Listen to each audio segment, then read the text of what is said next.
Bonjour à toutes et à tous, on va parler aujourd'hui d'un sujet assez surprenant. Diriger un hôpital en Belgique, eh bien ça peut comporter des risques personnels énormes. On va plonger ensemble dans les coulisses de la gouvernance des associations de santé. C'est un monde, vous allez voir, qui est vraiment complexe, où chaque décision pèse lourd, très lourd, autant pour les institutions elles-mêmes que pour les personnes qui sont à leur tête. Alors, pour aller droit au but, la question est posée. Est-ce que faire du bénévolat dans le conseil d'administration d'un hôpital pourrait coûter sa maison à quelqu'un ? Imaginez un peu le scénario. Une personne, pleine de bonnes intentions, qui s'engage pour aider à gérer un hôpital. Et là, à cause d'une erreur de gestion, cette même personne se retrouve à risquer de perdre sa propre maison. Ça semble fou, non ? Extrême même. Et pourtant, on va voir que ce risque, il n'est pas du tout théorique. Il est bien réel. Et attention, ce n'est vraiment pas une simple hypothèse. La citation qu'on voit là est sans appel. Les administrateurs ne peuvent se retrancher derrière la complexité technique pour s'exonérer de leurs responsabilités. En clair, ça veut dire quoi ? Ça veut dire que la complexité du secteur de la santé, ce n'est pas une excuse, ce n'est pas un bouclier. La loi, elle est très claire là-dessus. La responsabilité des dirigeants est totale. Voilà, on arrive au cœur du problème, à ce fameux dilemme de l'administrateur. D'un côté, il y a cette volonté de servir l'intérêt public, la collectivité, et de l'autre, il y a ces risques personnels qui peuvent vraiment donner le vertige. C'est cet équilibre hyper fragile qu'on va explorer maintenant. Et ce qui est important de comprendre, c'est que ce risque qui a augmenté, ce n'est pas juste une idée en l'air. Non, ça vient directement de changements très récents dans la réglementation. En fait, le cadre juridique s'est considérablement durci. Il est devenu beaucoup plus strict. Et ça, forcément, ça renforce les obligations et donc ça met une pression énorme sur les épaules des dirigeants. Alors, la question c'est, pourquoi est-ce que c'est si compliqué ? Eh bien, la meilleure image, c'est celle d'un labyrinthe. Un véritable labyrinthe réglementaire. C'est exactement ça, le quotidien des hôpitaux aujourd'hui. Ils doivent naviguer entre plusieurs couches de règles qui viennent s'empiler, encore et encore. Et ce labyrinthe, on peut même en dessiner les plans. En gros, il y a 3 grands niveaux de règles qui se superposent. Tout en haut de la pyramide, on a le droit européen. Lui, il donne les grandes orientations ou les principes généraux. Juste en dessous, il y a le droit national, donc la législation fédérale belge, qui vient adapter tout ça pour le pays. Et puis, tout en bas, si on veut, on a le droit régional, avec les décrets qui ajoutent une dernière couche de règles souvent très spécifiques.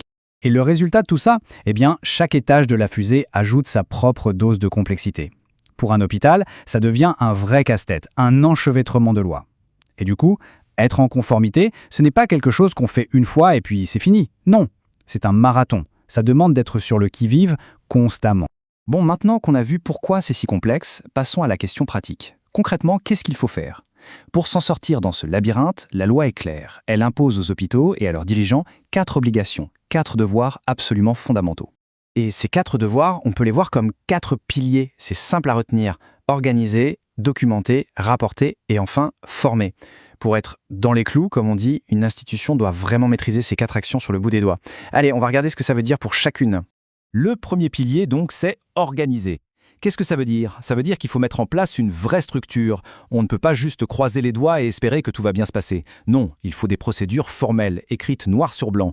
Il faut des gens dont c'est le travail de s'en occuper. Il faut des contrôles internes pour vérifier que tout roule comme il faut. Deuxième pilier, documenter. Là, c'est un peu la règle d'or de l'administration. Pas de traces écrites, pas de preuves. C'est aussi simple que ça. Chaque décision, chaque vérification, la moindre action qui touche à la conformité, tout doit être consigné.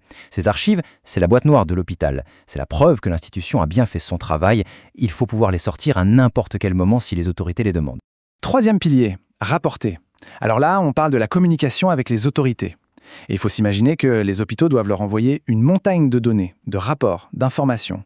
Et le pire, c'est que tout doit être fait dans des délais hyper stricts et dans des formats très précis. Une seule erreur, un seul retard, et ça peut aller jusqu'à coûter à l'hôpital son autorisation d'exercer. Les enjeux sont énormes. Et on termine avec le 4e pilier, former. C'est crucial de comprendre que la conformité, ce n'est pas que l'affaire des directeurs dans leur bureau, pas de tout. Tout le personnel, absolument tout le monde, doit connaître les règles qui concernent son travail. Et ça passe par quoi ? Par des formations régulières, adaptées, pour s'assurer que tout le monde est bien sur la même longueur d'onde et rame dans la même direction. Ok, on a vu les 4 piliers, les 4 obligations. Mais la vraie question maintenant, c'est « et si ça dérape ? Qu'est-ce qui se passe si on ne respecte pas tout ça ?»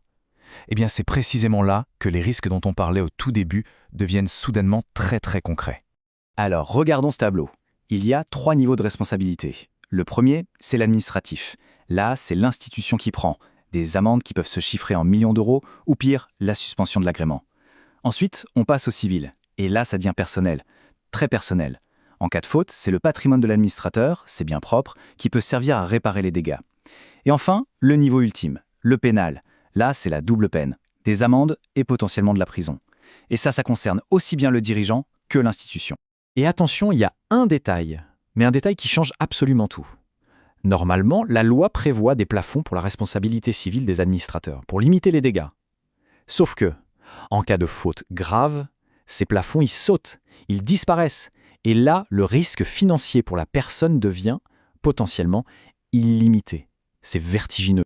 Alors, face à des risques pareils, la question qui vient tout de suite, c'est « mais comment on se protège? Comment on fait pour se défendre ?» La réponse, c'est qu'il faut être proactif. La meilleure défense, c'est une bonne préparation. Il faut se construire ce qu'on pourrait appeler un véritable bouclier de gouvernance. Et ce bouclier, comment il fonctionne en pratique? Eh bien, il repose sur une démarche en 4 temps très logique.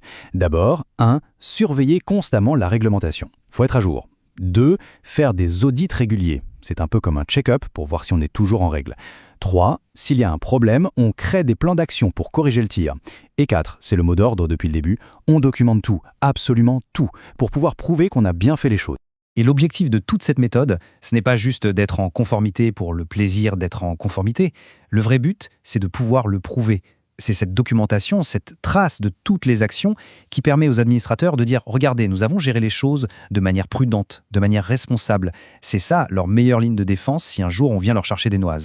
Et on va conclure là-dessus, avec une question pour réfléchir. Quand on voit les risques qui sont personnels, qui sont potentiellement illimités, est-ce que la bonne gouvernance, au final, ce n'est pas la meilleure assurance qui soit? Une assurance que l'argent ne peut même pas acheter.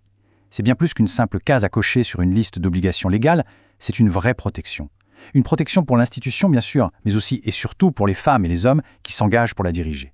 Voilà, merci beaucoup d'avoir suivi cette analyse.